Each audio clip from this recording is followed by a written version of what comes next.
कक्षा 3 की ऑनलाइन कक्षा में आपका स्वागत है। जैसे कि हम गणित विषय का अध्ययन कर रहे हैं और गणित की तीसरी क्लास के अंदर हम जोड़ और घटाव के इबारती प्रश्नों को हल करने का अभ्यास कर रहे थे। तो आज हमने जो एक सवाल लिए, देखिए ये सवाल है कि राम के पास 65,000 रुपये थे। कितने थे? 65,000 रुपये। उसने इसमें से 18,995 रुपये में टीवी और 23,878 रुपये का फ्रिज खरीदा। बताओ अब उसके पास कितने रुपए शेष रहे। तो इस सवाल में देखिए जोड़ भी है, घटाव भी है, यानी आपको दोनों सवालों को इसमें हल करने का अभ्यास करना है। तो सबसे पहले तो उसने क्या खर्च राशि की उसको हम पहले देखेंगे।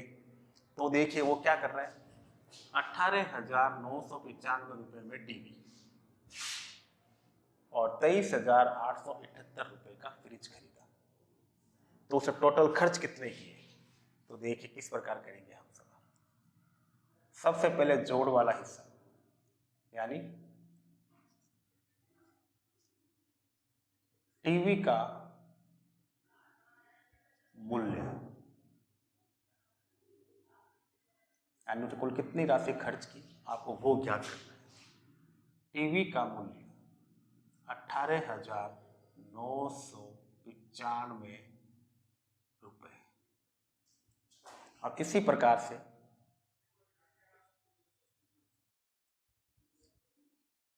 फ्रिज का मूल्य, ये आपको दे रखा है 23,878 रुपये। अब इसको दोनों को प्लस कीजिए। तो देखो 5 में कितने जोड़ने आपको? 8। 5 के बाद 6, 7, 8, 9, 10, 11, 12, 13। 13 का 3, हासिल रह गई 1। अब 9 और 1 10। 10 में कितने जोड़ने आपको? 7। 10 में 7 जोड़ेंगे तो कितना आएंगे? 17। फिर हासिल रह गई 1। अब 9 में कितने जोड़ेंगे? 1। 9 और 1 10। अब 10 में कितने जोड़ने आपको? 8। तो 10 और 8 कितने होते हैं? 18। तो 18 का 8, हासिल रह गई 1। फिर 8 1 9। 9 में 3 जोड़ेंगे 10 11 12। फिर हासिल रह गई 1। तो 1 1 2, 2 और 2 4। तो ये जो अमाउंट निकला हमारा, ये है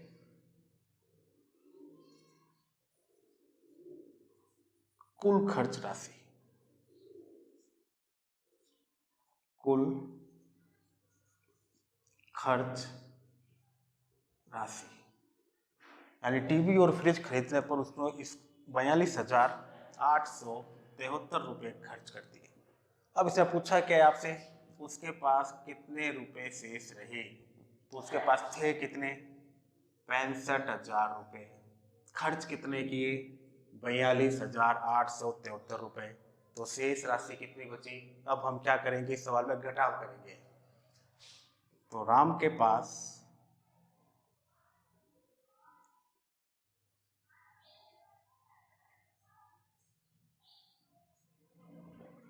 कुल रुपए थे,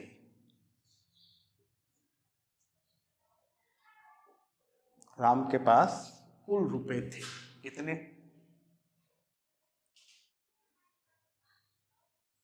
65,000 रुपये। इसमें से खर्च राशि,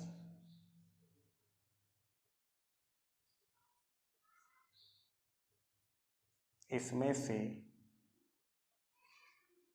खर्च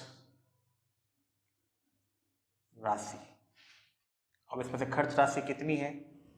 42,873 रुपये। अब इसमें से राशि बची कितनी उसके पास वापस शेष? तो हम क्या करेंगे, घटाव। ये रुपए का रुपए। अब देखिए 0 में से 3 नहीं जा रहा, तो हमने इससे उधार लिया, ये भी 0 है। फिर इससे उधार लिया, ये भी 0 है। ये इसको उधार देगा, ये इसको देगा, तब ये कितने हो जाएंगे यहाँ पे? 10। अब 10 में से कितने काटने हैं आपको? 3। 3 के बाद 4 5 6 7 8 9 10, कितने रह गए? 7 बच गए। अब यहाँ कितना रह गया? 9। 9 में से कितने काटेंगे? 7। 7 के बाद में 8 9, कितने बच गए? 2। यहाँ भी कितना रह गया? 9। 9 में से नीचे कितने? 8, तो 9 में से 8 गया 1। फिर 5। 5 में से कितने काटोगे आप? अब 5 था, इसने इसको एक उधार दे दिया, तो यहाँ कितना रह गया? 4। तो 4 में से कितने काटेंगे? 2। 2 के बाद में 3 4, कितने बच गए? 2। और 6 में से 4 गया 2, तो हमारे पास आंसर आया 22,127। तो हम यहाँ लिखेंगे अतः राम के पास शेष राशि, और ये आपका आंसर। तो इस सवाल कॉपी में उतारिए, नोट कीजिए, और उसके बाद में आप इन्हें स्वयं हल करने का अभ्यास कीजिए।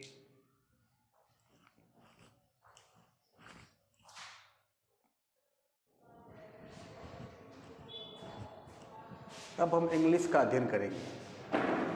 इंग्लिश में कल मैंने आपको right the name of the month of the year, यानी साल के महीनों के नामों के बारे में बताया था, और हमने कल 6 नामों के बारे में पढ़ा था।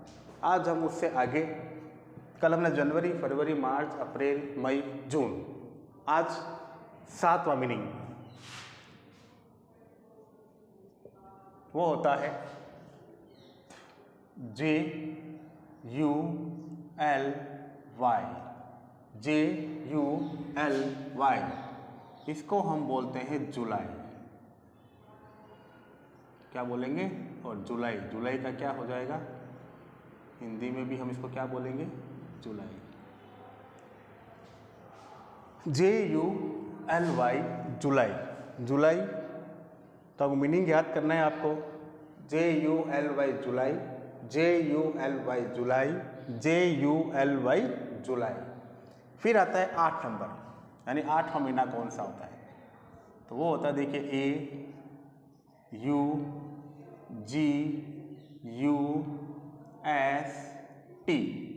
अगस्त। हम इसको हिंदी में क्या बोलते हैं? अगस्त।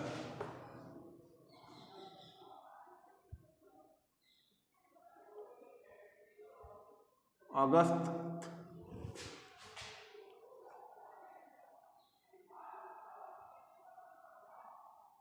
यानी ये हो गया AUGUST, अगस्त। AUGUST, अगस्त। AUGUST, अगस्त। 8वें महीने के बाद में आता है 9। ये होता है, देखिए, SEPTEMBER।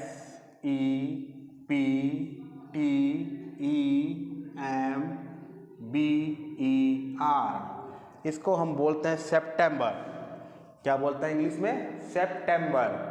SEPTEMBER, SEPTEMBER, सितंबर, यानी सितंबर।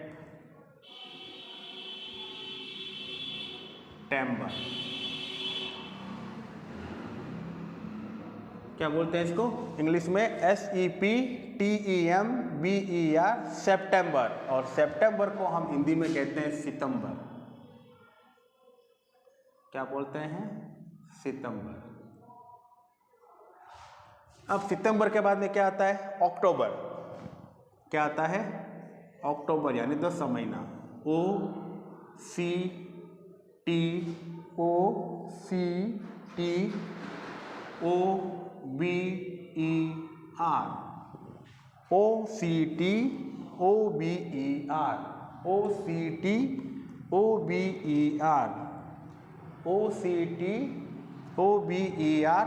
अक्टूबर।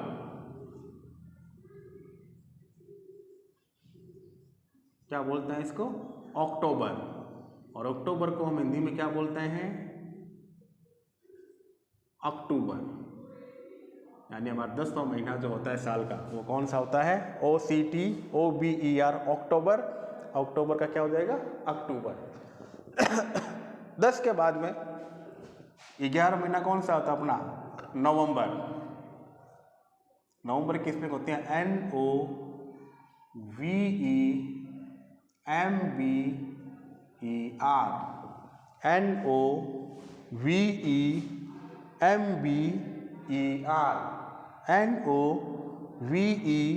NOVEMBER, नवंबर। क्या बोलते हैं इसको?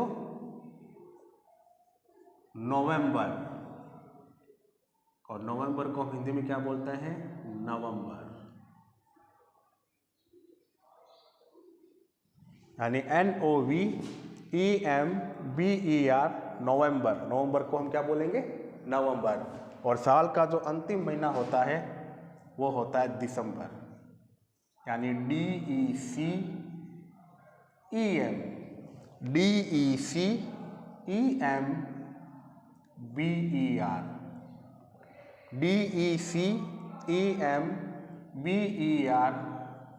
दिसंबर। और दिसंबर को हम हिंदी में बोलते हैं दिसंबर। तो ये हो गए आपके साल के महीनों के नाम। कल हमने 6 किए थे, आज हमने 6 किए, तो टोटल कितने हो गए? 12। अब आपको इन 12 मीनिंगों को एक साथ याद करके लिखने का अभ्यास करना है। तो इनको कॉपी में उतारिए और इनको याद करने का अभ्यास कीजिए। धन्यवाद।